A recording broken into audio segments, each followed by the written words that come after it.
We are going to make a new project. We're going to make an up-down counter using this LCD display. This is LCD 1602. So we have this 14 lines, wires, including the supply and the data lines, and with the use of backpack. This is backpack or I2C or integrated circuit. These 14 wires, supposedly 14 wires, will become only 4 wires. So 14 wires converted into 4 wires, known as the I2C communication protocol. So these 4 wires, we have the ground, BCC, serial data, SDA, SCR, serial clock, BCC, that is to be connected to 5 volts. This is the main module. Okay, backpack I2C connected at the back. That's why they call it backpack. LCD display 1602, blue. The color is blue. Screen color is blue. We're going to make a up-down counter with the use of and with the help of favorites, the favorites microcontroller, Arduino Uno. This is microcontroller. What is the use of a microcontroller? It controls we're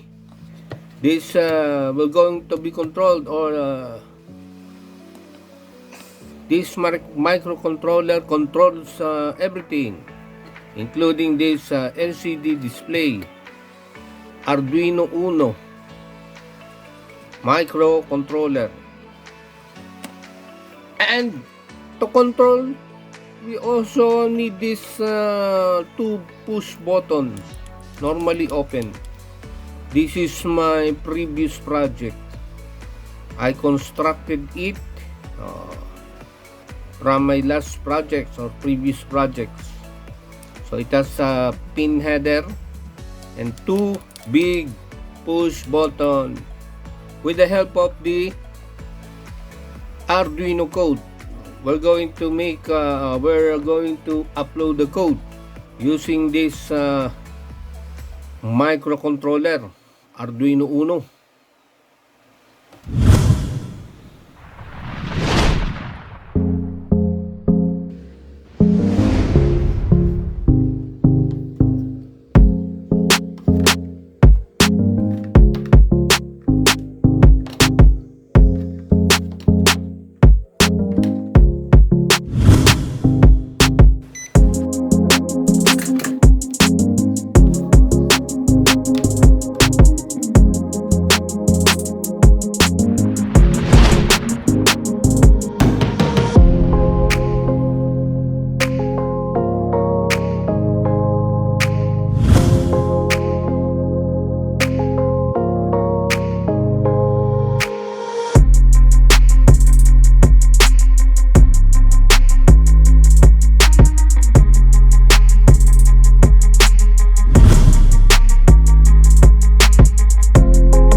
This is now our project. The LCD is connected to the microcontroller Arduino Uno and also the push button switch. And our coding is already, we are done with our coding. So we can now test the circuit. Let us connect the supply 5 volts.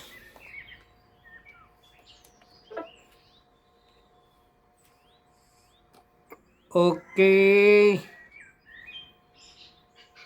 You can see here, please select colon and then 0. So when we press this switch, the LCD display counts upward. Again, 2, 3, 4. And the switch, pressing the switch, the LCD counts downward. So we have now this up and down counter using microcontroller, the LCD display, and then these 2 push buttons. And we connected these 3 devices using these jumper wires. So again, upward, up counter, the other switch, may, downward, also with -1, the -1, negative,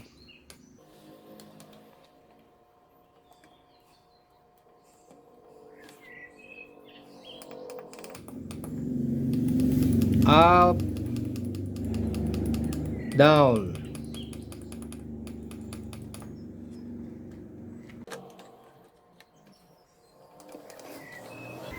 up, down, up.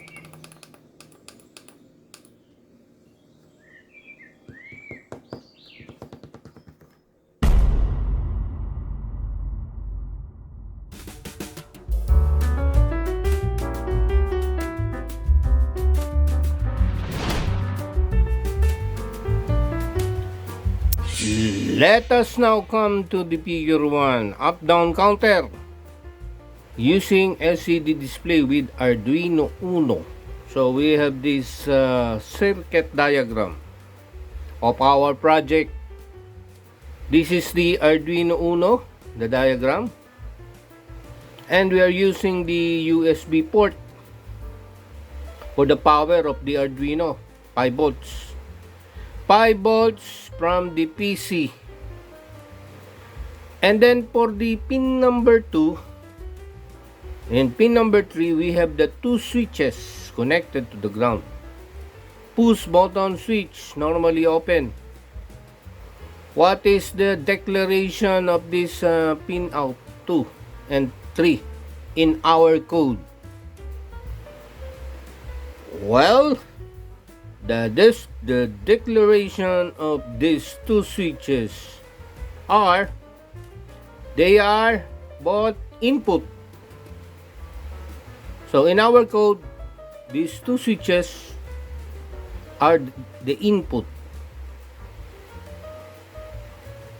And then also we have the, what is this? Our LCD display. LCD 1602. 16 characters.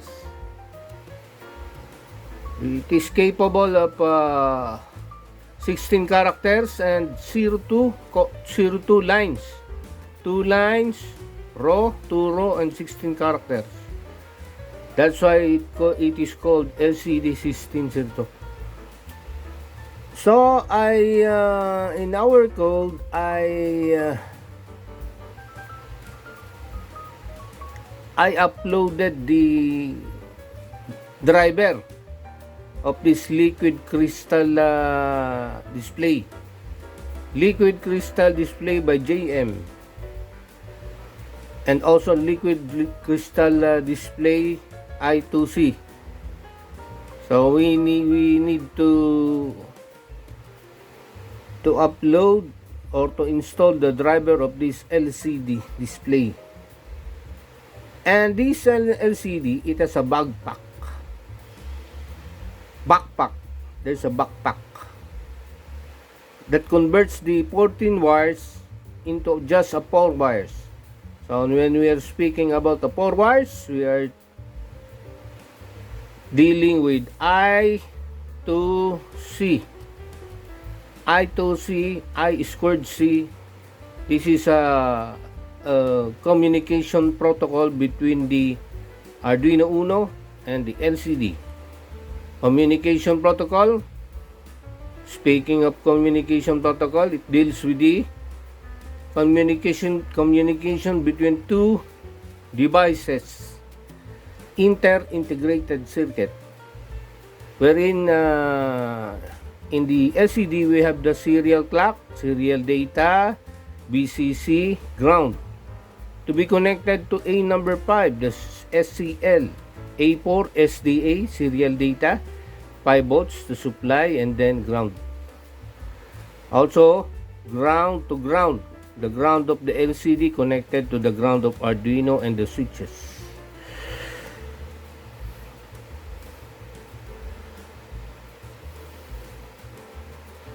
So, whenever we press the button,